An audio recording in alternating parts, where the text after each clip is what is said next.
everybody, it's Sophie and Marco dish out on the movies, but today we're going to review the latest episode of Better Call Saul, which is episode 3, and the name of the episode is called Something Beautiful. Beautiful, which I'm not sure what that is referring to, but Really? we'll talk about that. Are you serious, Sophie? I don't know. We'll talk about it later in the spoilers. Are you serious? And it aired yesterday on August 20th, 2018.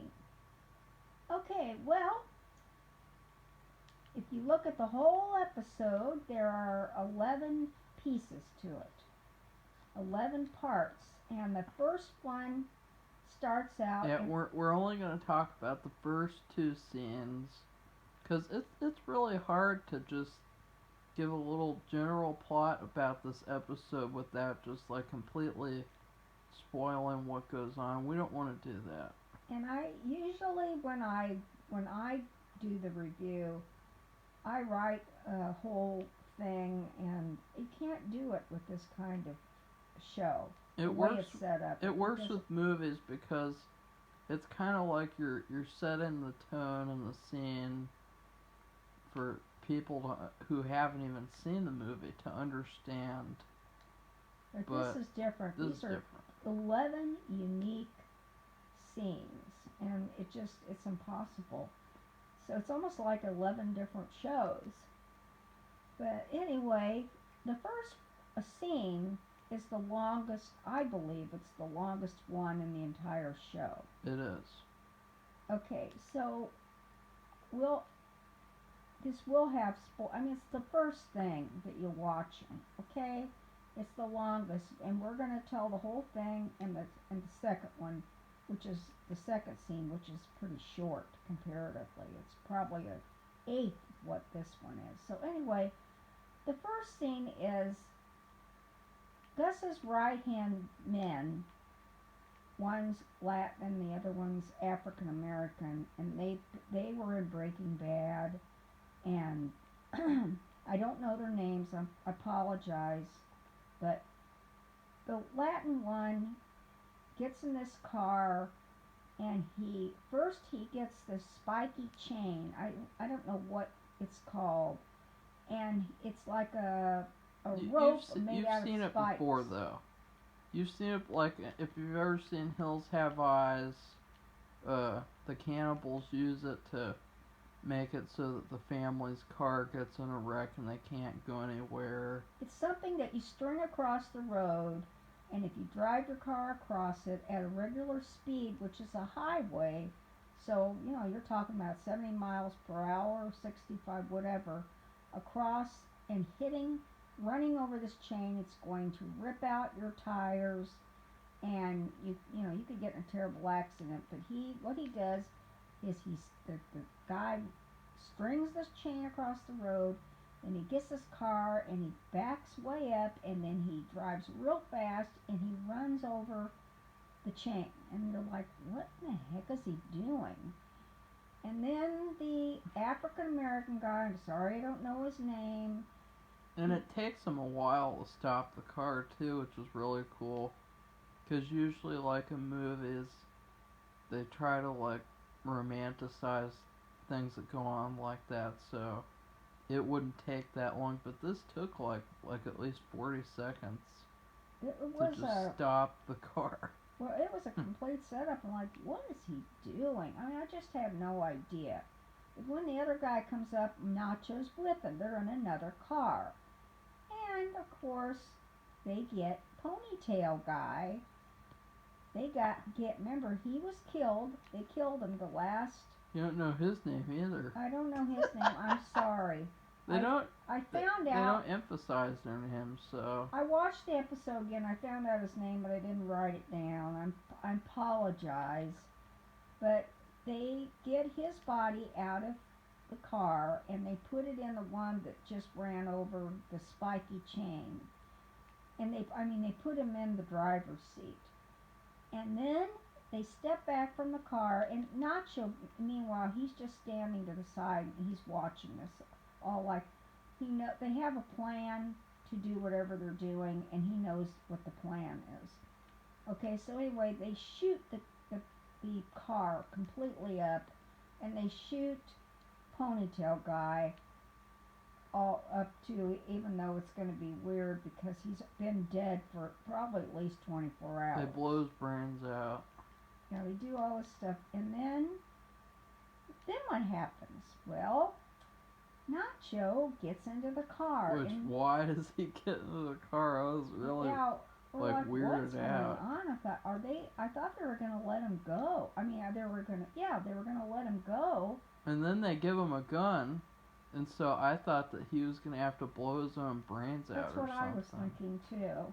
And I was no. like, oh. Then they shoot him. In the shoulder. In the shoulder. And then he gets out of the car, and he's in pain, he's bleeding. I mean, he got shot, but he turned around and he let them do it. He knew it.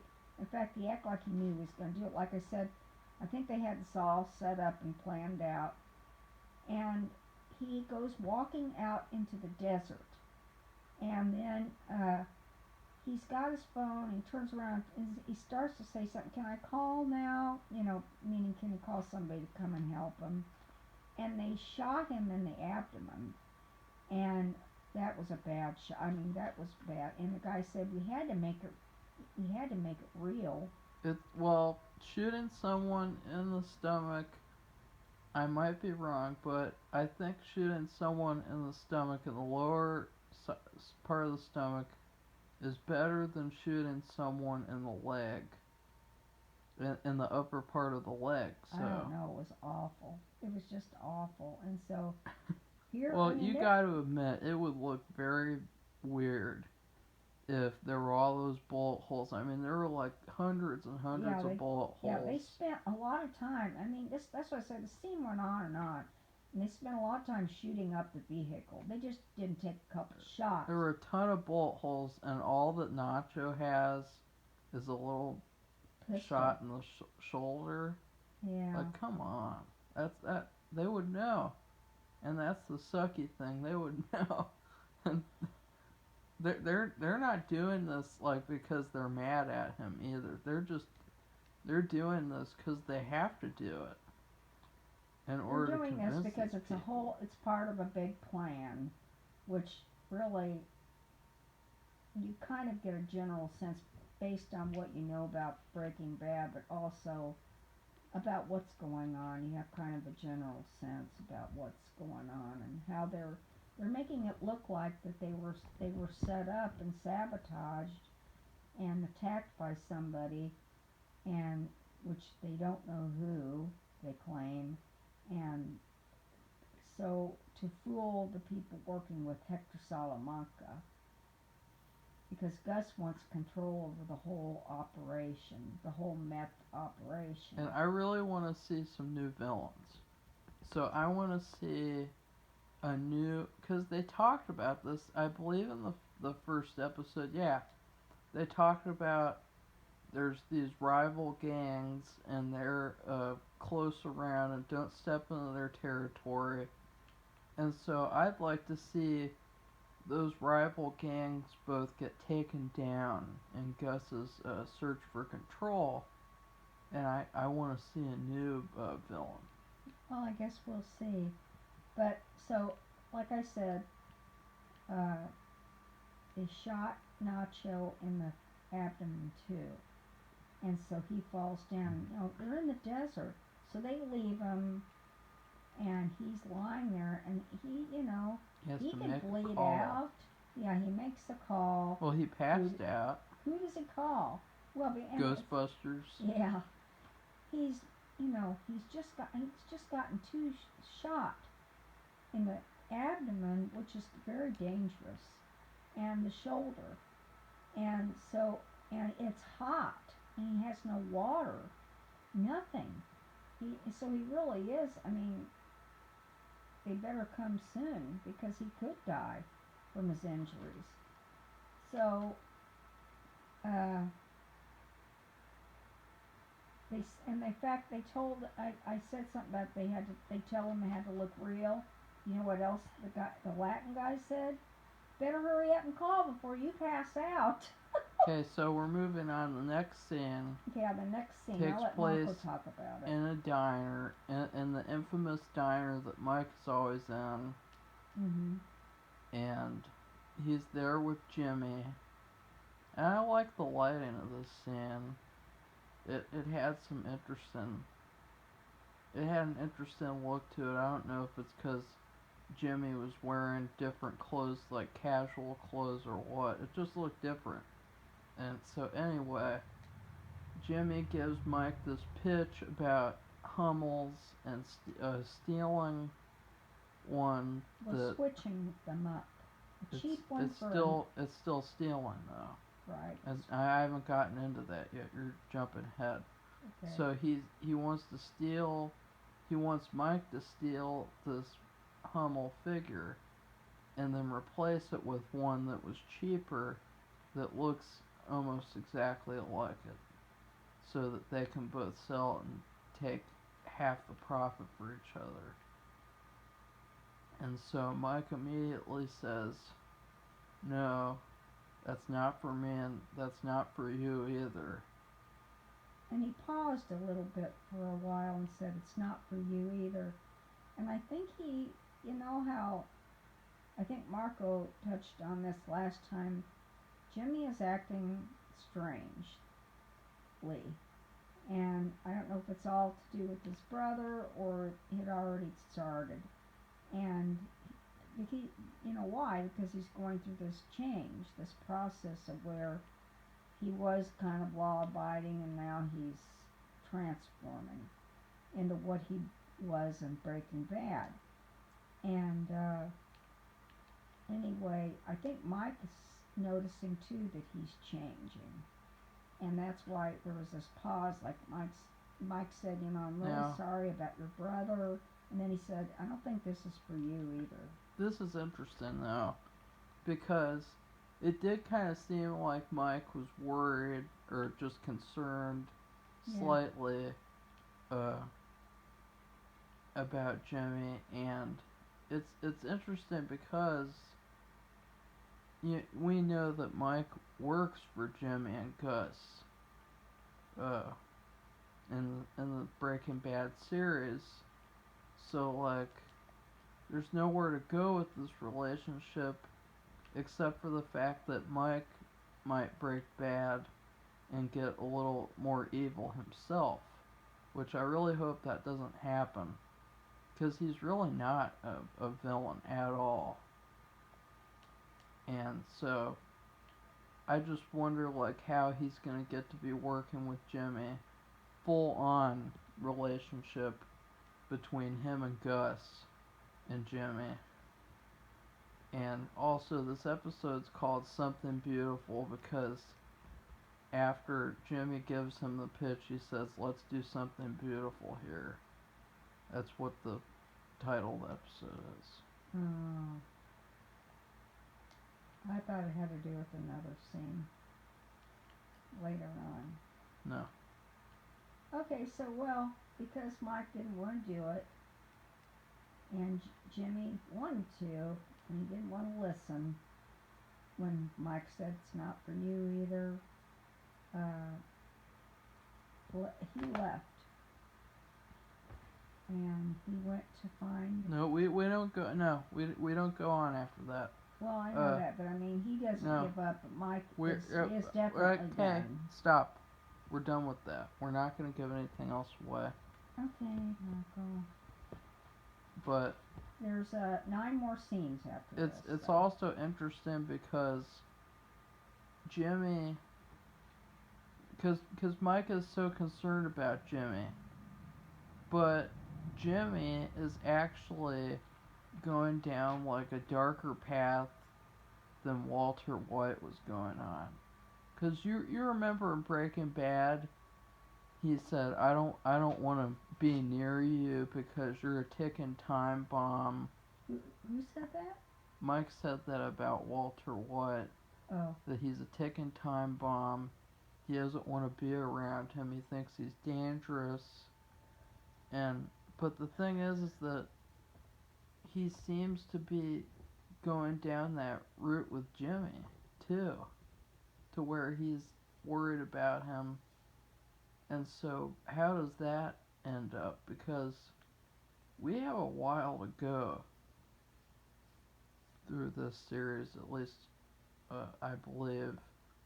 And so I don't know, I'm just curious. But anyway, general thoughts. I thought this episode was a great episode. It wasn't as good as last week's episode, just because last week had a little bit better directing. I personally liked last episode's better, but I still love this episode. I would give it an A minus, very close to an A plus, which I gave last week's episode. Safi, what would you rate this episode? Well, I loved this episode. I thought it was the best one of them all, and I was glad that they had.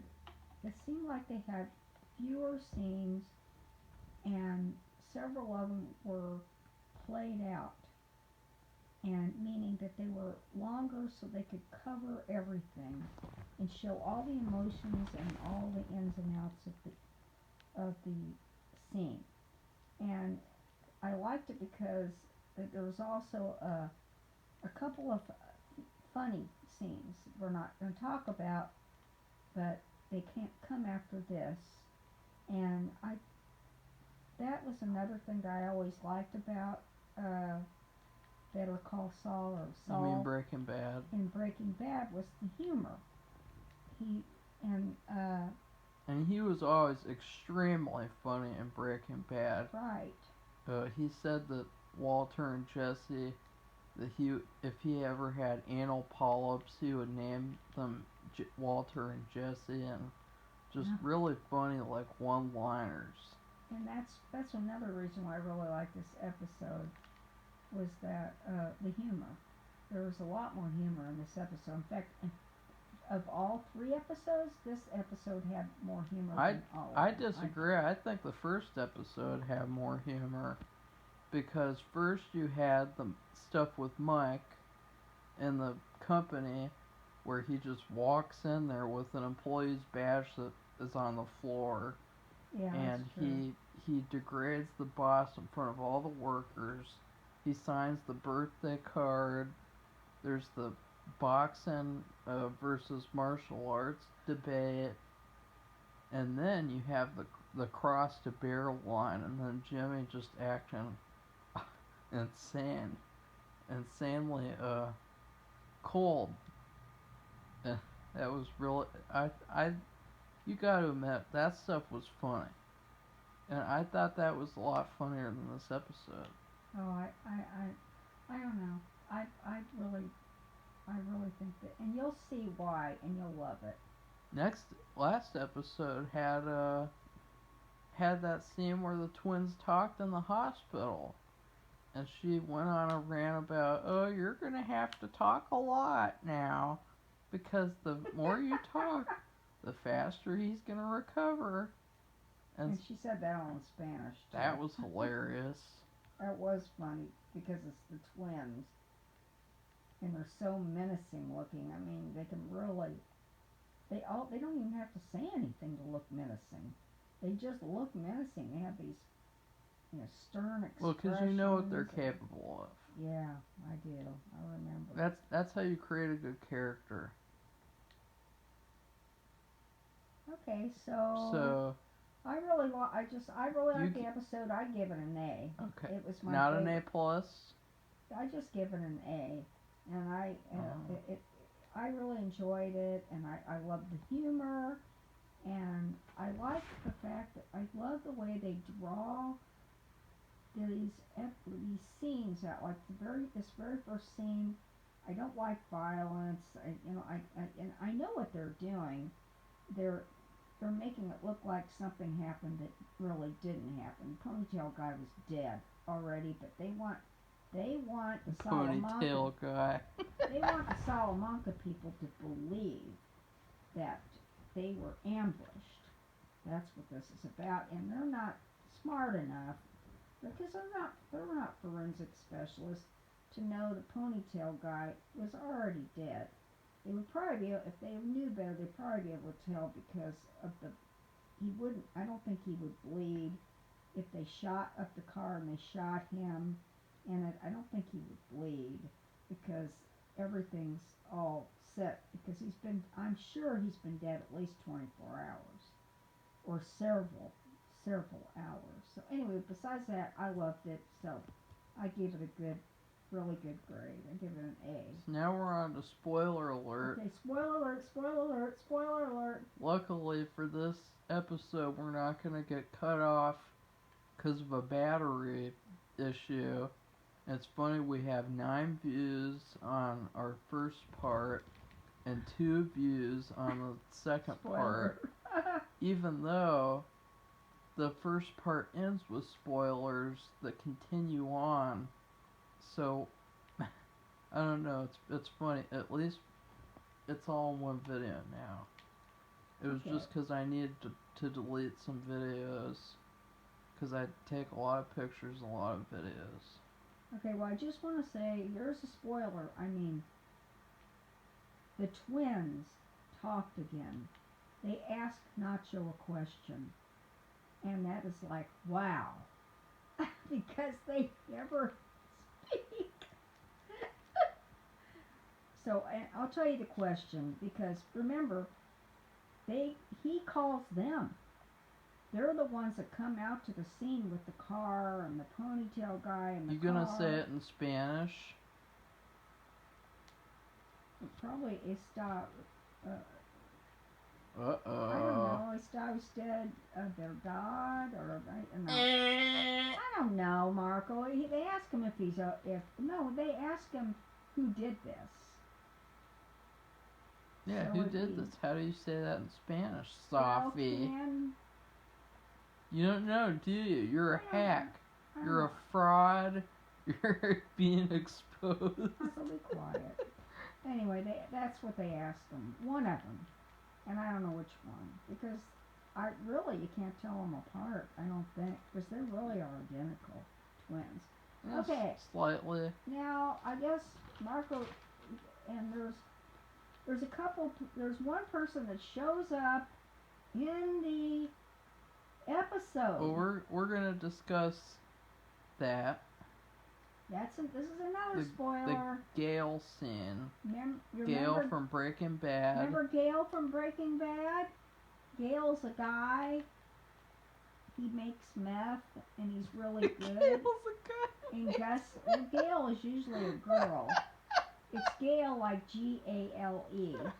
I think that's a guy's version of Gail. And remember, he is a very intelligent. No, he's person. a crystal. He's like expert in Christology, whatever you call it, and so that's why he's so good. In fact, he knows how to make meth as good as Walter White, or even better. Remember, Jesse killed him in Breaking Bad. Well, so, he was forced to kill him. He didn't want to kill him. I know. And this guy's a very likable guy. well, he's very funny and laid back. And this is another humorous part of the episode. Because he sings the periodic table like it's a song. It sounds like it's a mnemonic device, and what I mean by that, it's something that you learn by make up a song or a poem or something. It helps you learn it, and he's singing a song. It's the periodic table, and he's singing that, and Gus comes up, and he's amused, and you see Gus, instead of being mean and serious and like he's gonna blow your head off, he's very jovial, and he is amused by Gail, and in a good way, and he seems like he really likes him and respects him.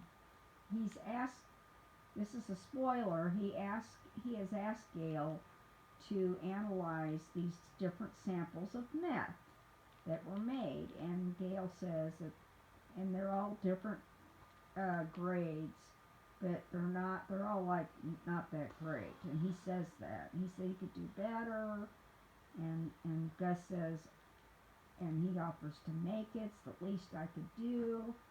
And if you And he says no because it'll affect his job, and then he says that is my job because it's true. He studies crystals and stuff like that. So, anyways, that scene was funny. It was a funny scene. It was a good scene, especially because Gus tells him, "I see great things for you." He never said that to Walter White in Breaking Bad. No. Just so you know. I mean, he he treated Walter White like he was a spoiled rich kid who just could get anything he wanted, but he never told him, "I see great things for you." Like, he really respects Gale and thinks that he's a good person. Unlike Walter White, I don't think he thinks Walter White is a good person. No. Honestly. Which he actually was a good person for a little while. He just got sucked up into what he was doing. But, so anyway, that's an interesting thing about Gus not ever telling Walter. I didn't think about that until just now. But also, wanted to talk about the letter moment because I was speculating about Remember episode 1. But Kim got a letter from Howard to give to Jimmy, and it was confidential, meaning for his eyes only. She was not allowed to look at it. You know, she's a lawyer, so she's going to respect that. She was acting as Jimmy's attorney, and so she didn't look at it, and there's no indication anywhere before it's open of what's in it. So, what happens? There's another spoiler. Kim has him read the letter, and she listens. And she listens. And he reads it out loud. The thing that I think really gives it away is the fact that she wanted to be in the room, and she wanted to hear it herself. The reason why I think it gives this away is because the letter does not seem like it was written by Chuck. Well, it seems like I wrote it. It seems like she wrote it.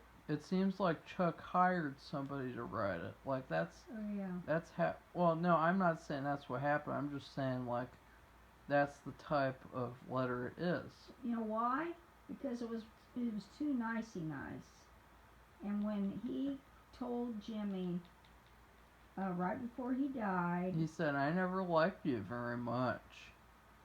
And so he never liked him very much, but he wrote this letter. And this letter was it doesn't make sense. It was like I wrote it, or you wrote it. I mean, it's like a very nice letter praising Jimmy. And so here's the thing that I think that happened. I think that either Jimmy was making it up, what was in the letter, and he didn't actually even read it. Because, you know, Jimmy's very good at talking, but I don't think that's the case. I'm just saying, that's a possibility. Yeah, and when you're writing a story like this, you have to consider all the possibilities. Jimmy is not a reliable narrator. No, he's not. Because we know his history, and we know about he lies and exaggerates. The cash register thing, where he would take cash out of the drawer, and I believe he denied that he ever did that, and so, No, he said that, and this is possible. Wait, no, didn't he say that, like, it wasn't very much or something like that? I don't remember that part, but I know that he recognized the value of collectible coins. And he would go through the cash in the drawer to see if there were certain coins. You look at Facebook or Because YouTube. he did that Kennedy coin scam with Marco. Right. The big Marco. And he recognized he was smart. I mean, he is a smart person. Some of the points he knew about some of the coins, which ones were valuable and why. and he put them. Remember, he put them in the ceiling. There was some kind of place where he could stash the coins up in the ceiling in a little box, and that wasn't stealing. In fact, he had said something to his father about this certain coin, and the guy actually ran. His father ran after a customer and gave him the coin back so he could get the guy could get the value of it instead Oh of. yeah, I remember he gave a speech about how his dad was a sucker. I Yeah, remember that, and it's true. His dad was a sucker, so he got what was instead of coming to him. keeping the So coin and getting the true value of it for himself, he goes and hands it back to the customer and gave it to him, who he thought maybe didn't know the value of it, but Jimmy did. so anyway, getting back to the letter. So my second thing that I think that happened was that Kim wrote the letter. Safi, are you still with us? Yeah, I'm thinking about it. Kim wrote the letter, and she made it look like it was meant for him, and really she's hiding the real letter, which is why she could be so upset the whole episode. Maybe, I don't know. We don't know this for sure, but the letter was so antithetical to the way Chuck treated Jimmy. It was so nicey nice, and the language didn't even sound like Chuck either. Yeah, it was Not like one bit. it even like said like I always liked you or something like that. Like really, It sounded like a woman wrote it. really. I'm sorry. That sounds Yeah. terrible, but It it did not just truthfully it didn't sound like Chuck at all. Yeah, it doesn't sound like the guy who said, "You're like a chimpanzee with a machine gun." Yeah, and but then it's if you think about Jimmy is so smart, you'd think he would realize that too. He wasn't. He's not thinking. He's acting different. Yeah, he's acting. And maybe Kim did that to test Jimmy or something. I don't know. I don't know. And then It's weird. she gets all upset. It's very odd. Not upset, mad, but upset, sad. Which But I don't understand that at the all. thing, because last episode she was saying that Chuck was a piece of shit, and in this episode she's crying about the letter that he wrote. I'm sorry. It's just not believable, because the only way that's believable is if she wrote the letter to test him and he failed the test, basically failed to recognize that it wasn't his brother, and he just didn't respond emotionally, or I don't know. It's just I really do think she wrote that letter, or maybe Howard had something to do with it, because you know how Howard liked to talk. He liked to. I mean, he was very well at having to go back and persuade people to make things nice, and he's having all those lunches, and so I could see him writing that letter too. Excuse Yeah. me. But he's got a certain style. I don't think it would go with it. But anyway, and there's another incredibly long scene. I think it's the second longest, and that is the switching of the statue and everything around that, and it's also very humorous. It's funny. It's something I don't think we have to talk about it. You just watch it for yourself. Well, it was very Hitchcocky in the way that something was supposed to happen, and there was a delay. You don't know if people are gonna make it out okay. That rhymes. And so also Kim, obviously we talked about her. She's acting weird. Yeah, that's another thing in this episode that she's acting like she's having a breakdown. Has nothing to do with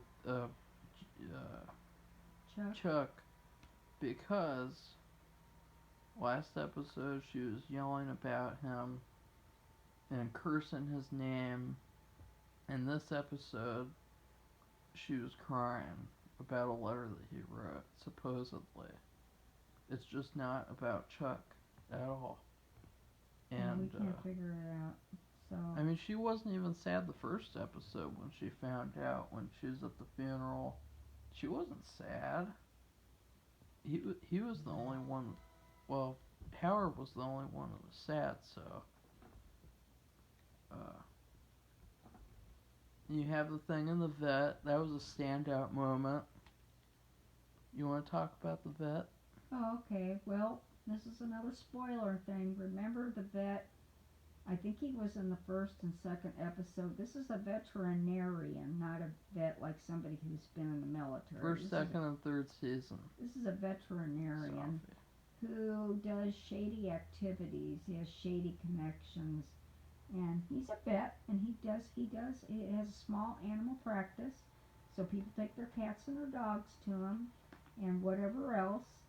And he's actually figures in two of the scenes. He's doing something with Jimmy, and that's the switching of the statues, working with him on that. And that was a standout moment because the guy that he called wasn't interested in Jimmy's job. And then Jimmy goes over and grabs the phone and gives him a little short, tiny speech, like the easiest speech ever. He doesn't even have to think about it. And the guy takes the job. And I thought that was very funny and a standout moment. And then you can talk about the other thing. The other one, and this is a mystery to me, and maybe I just missed it. I watched these episodes pretty carefully, but I don't remember other details. But when Jimmy leaves, his cover was, remember he has a goldfish and he's been feeding it. Well, he brings the goldfish in for the vet to look at, and so that was his cover for being there to see the vet, for the receptionist there, or maybe any veterinary assistants that they have in the place. Well, as he's leaving, he has a little goldfish with him. He leaves the place, and guess who walks in? The twins. And they bring in Nacho. Well, right? After everybody's gone, they bring in Nacho, and guess who treats Nacho? The veterinarian, because there are similarities between animals and humans in their makeup and getting fixed up. And so the vet fixed him up, but then at the end, he kind of, and of course the twins actually assist the vet in fixing Nacho up, and he has to speak Spanish to them. I mean, some complicated instructions too. I can't even imagine, but he knows enough Spanish, and he says that to Nacho too. Thankfully, I knew enough Spanish I could explain to these guys what to do. But he kind of whispers to them, or he speaks in a low, because I don't ever want to see you again, because this cart, he goes, it is like an exact quote, this cartel shit is too hot for me. That's what he says. So that really surprised me. I'm thinking, how does he even know these people? And he's leaning into him too, whispering to him so that the twins can't hear, because the twins would probably do to him if they heard what he was saying about them. And so I don't blame him though. The thing that caught my attention was the fact that the bullet did not get taken out of his shoulder. And the reason why it caught my attention is because then the vet says and emphasizes that you won't be able, besides having problems with metal detectors, you're not going to have very much trouble besides some pain, I guess. I can't remember the exact quote. But the reason why this caught my attention is because where do you have to use a metal detector? an airport, and we know that Nacho wants to get out of this. I mean, he said that to his dad in the first episode of season 4. So if Nacho tries to leave at the airport after maybe not being able to do it with the vacuum guy, the vacuum escape artist, the airport people might suspect something of him because of the metal in his shoulder. I don't think so, because he could be a war vet. They emphasize it though. They put emphasis on the fact that the bullet will still be in his shoulder. I know, he's right. So, and he'll have trouble with metal detectors. And it's gotta play some sort of part. I mean, just maybe it's a tiny little part. Maybe it's just like to build suspense, like with the social security number thing in the first episode. I don't know. I don't know, but we better sign off now. So watch this episode because you really enjoy it because of the humor, and you get to hear the twins talk. And one of them ask a question.